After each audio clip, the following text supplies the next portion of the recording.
The RMS Titanic, a luxury steamship, sank in the early hours of April 15, 1912, off the coast of Newfoundland in the North Atlantic after sideswiping an iceberg during its maiden voyage. Of the 2,240 passengers and crew on board, more than 1,500 lost their lives in the disaster. Titanic has inspired countless books, articles, and films, including the 1997 Titanic movie starring Kate Winslet and Leonardo DiCaprio, and the ship's story has entered the public consciousness as a cautionary tale about the perils of human hubris. The Titanic was the product of intense competition among rival shipping lines in the first half of the 20th century.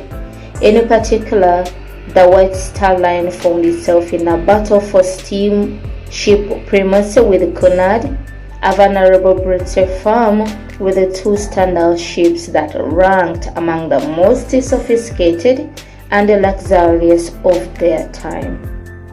Cunard's Mauretania began service in 1907 and quickly set a speed record for the fastest average speed during Atlantic crossing, 23.69 knots or 27.26 mph, a title that it held for 22 years. Cunard's other masterpiece, Lusitania, launched the same year and was lauded for its spectacular interiors. Lusitania met its tragic end on May 7, 1915, when a torpedo fired by a German U-boat sank the ship, killing nearly 1,200 of the 1,959 people on board and precipitating the United States entry into World War. The same year that Cunard unveiled its two magnificent liners, J. Bruce Ismay, chief executive of White Star, discussed the construction of three large ships with William J. Perry, chairman of the shipbuilding company, Harland and Wolff. Part of a new Olympic class of liners, each ship would measure 882 feet in length and 92.5 feet at their broadest point, making them the largest of their time. In March 1909, work began in the massive Harland and Wolff shipyard in Belfast, Ireland, on the second of these three ocean liners, Titanic, and continued non-stop for 2 years.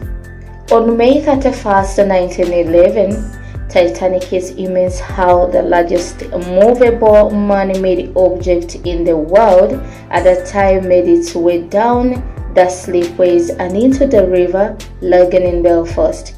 More than 100,000 people attended the launching, which took just over a minute and went off without a hitch. The hull was immediately towed to a mammoth fitting-out dock where thousands of workers would spend most of the next year building the ship's decks, constructing her lavish interiors, and installing the 29 giant boilers that would power her two main steam engines. Some people say Titanic was doomed from the start by a design that many lauded as a state-of-the-art. The Olympic-class ships featured a double bottom and 15 watertight bulkhead compartments equipped with electric watertight doors that could be operated individually or simultaneously by a switch on the bridge. It was these watertight bulkheads that inspired Shipbuilder magazine in a special issue devoted to the Olympic liners to deem them practically unsinkable.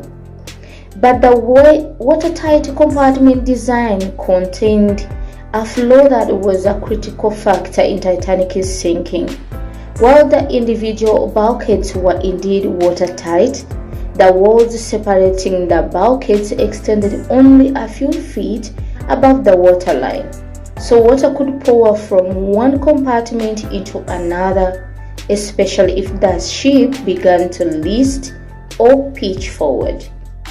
The second critical safety lapse that contributed to the loss of so many lives was the inadequate number of lifeboats carried on Titanic. A mere 16 boats plus 4 engine-hard collapsibles could accommodate just 1,178 people.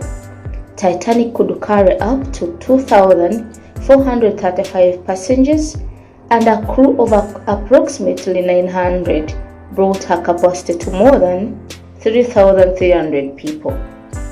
As a result, even if the lifeboats were loaded to full capacity during any emergency evacuation, there were available seats for only 1/3 of those on board.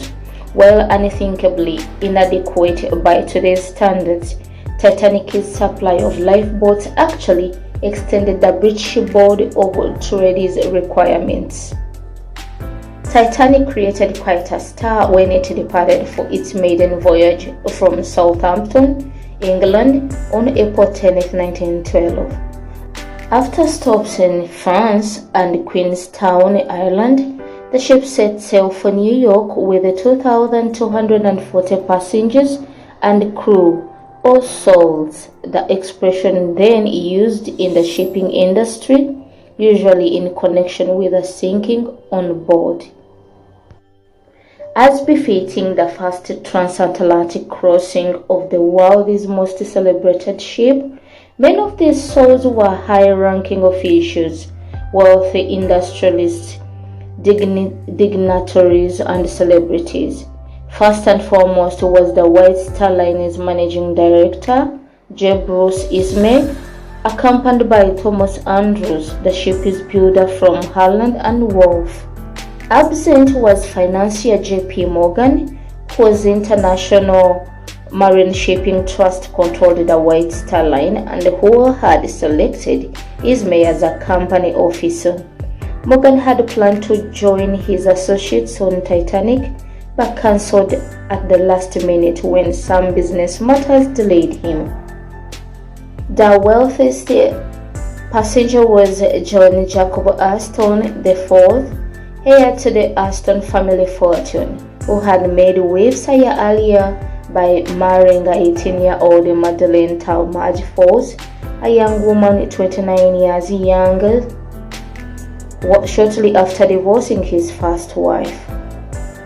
Other notable passengers included the elderly owner of Macy's, Isidore Strauss, and his wife Ida, industrialist Benjamin Guggenheim, accompanied by his mistress, valet, and chauffeur, and widow and hairless Margaret Molly Brown, who would earn her nickname the unsinkable Molly Brown, by helping to maintain calm and order while the lifeboats were being loaded and boosting the spirits of her fellow survivors.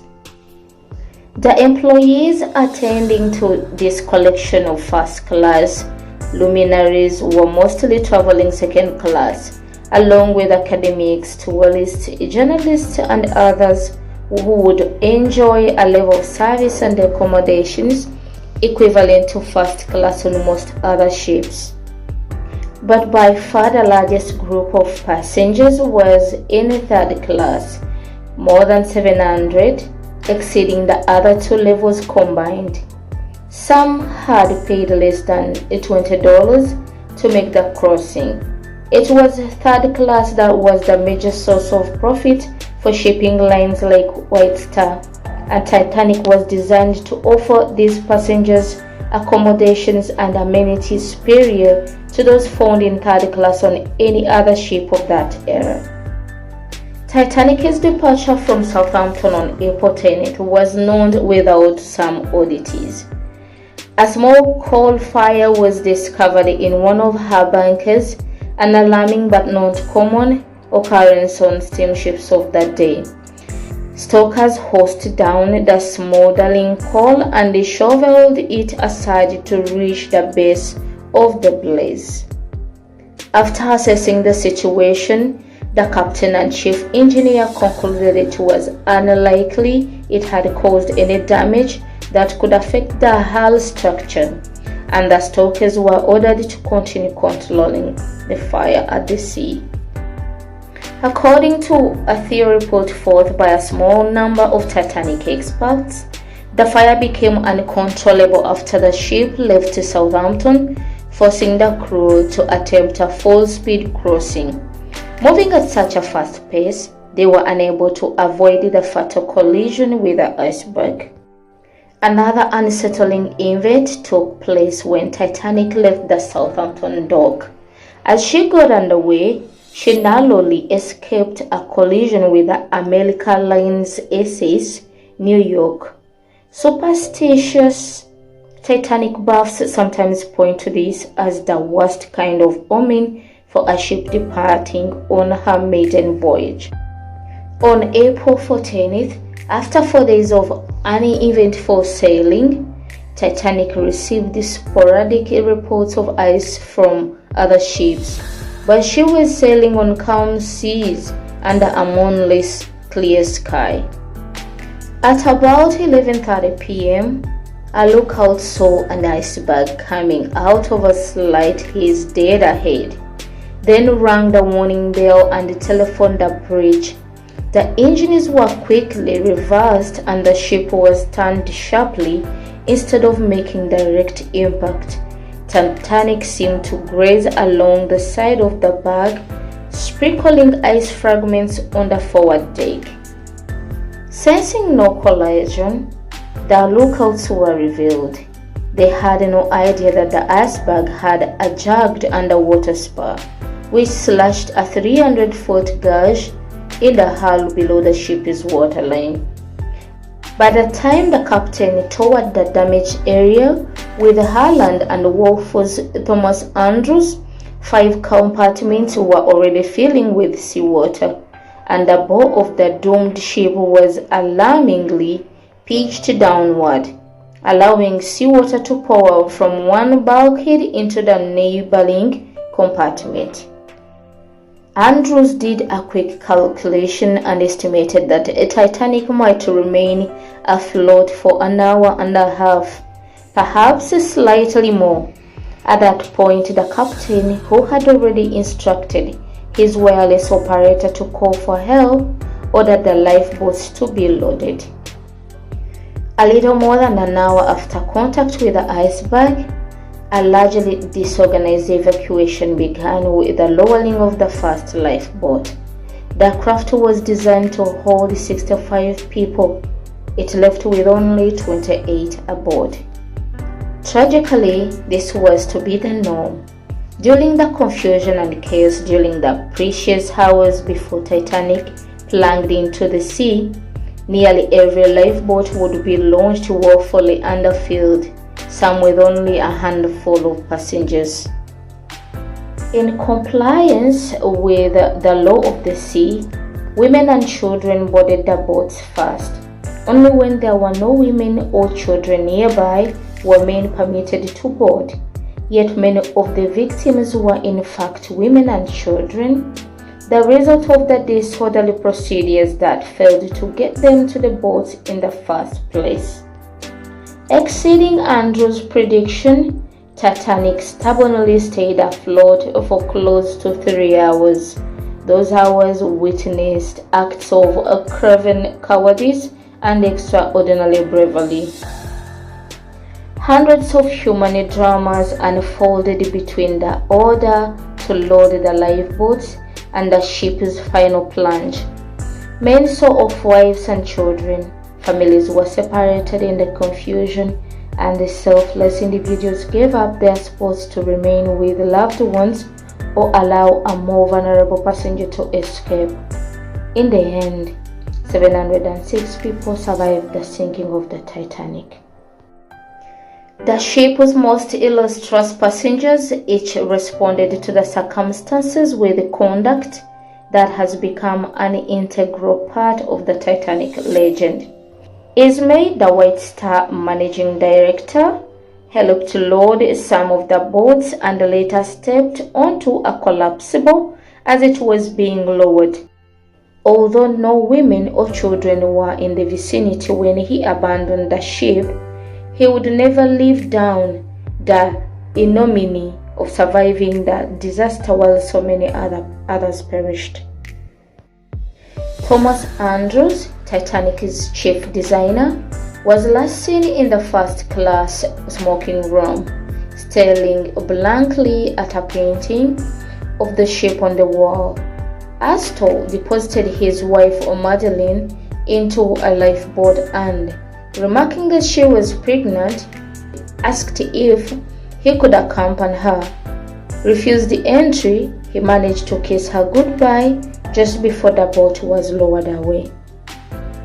Although offered a seat on account of his age, Isidore Strauss refused any special consideration, and his wife Ida would not leave her husband behind. The couple returned to their cabin and they perished together. Benjamin Guggenheim and his valet returned to their rooms and changed into a formal evening dress. Emerging onto the deck, he famously declared, "We are dressed in our best and are prepared to go down like gentlemen." Molly Brown helped load the boats and finally was forced onto one of the last to leave. She implored its crewmen to turn back for survivors, but they refused, fearing they would be swamped by desperate people trying to escape the ice seas. Titanic, nearly perpendicular and with many of her lights still aglow, finally dove beneath the ocean's surface at about 2:20 a.m. on April 15, 1912. Throughout the morning, Cunard's Carpathia, after receiving Titanic's distress call at midnight and steaming at full speed while dodging ice floes all night, rounded up all of the lifeboats. They contained only 705 survivors. At least 5 separate boards of inquiry on both sides of the Atlantic conducted comprehensive hearings on Titanic's sinking, interviewing dozens of witnesses and consulting with many maritime experts. Every conceivable subject was investigated, from the conduct of the officers and crew to the construction of the ship. Titanic conspiracy theories abounded.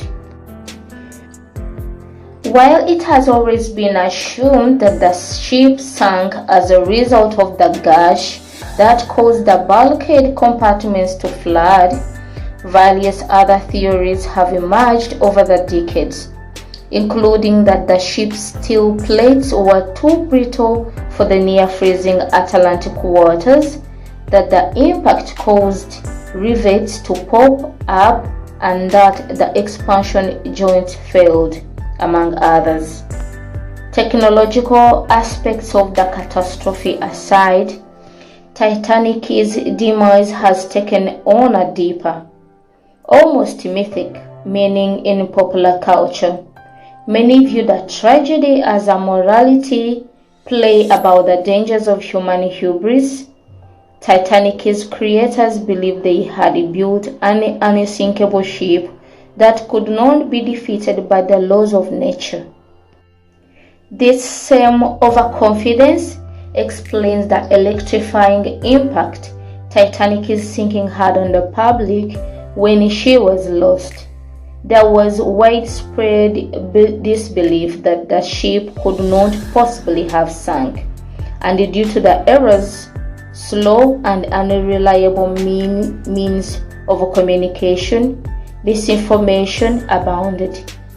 Newspapers initially reported that the ship had collided with an iceberg but remained afloat and was being towed to port with everyone on board. It took many hours for accurate accounts to become widely available, and even then people had trouble accepting that this paragon of modern technology could sink on her maiden voyage, taking more than 1,500 souls with her.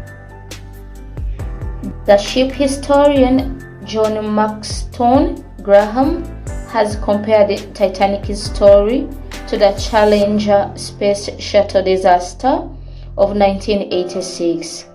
In that case, the world reeled at the notion that one of the most sophisticated inventions ever created could explode into oblivion along with its crew.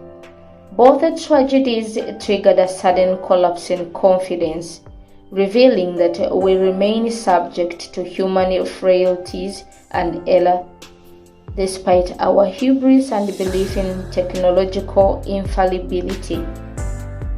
That's all I had for you today, and I believe by now you know that the story about Jack and Rose in the Titanic is fictional. See you in the next one.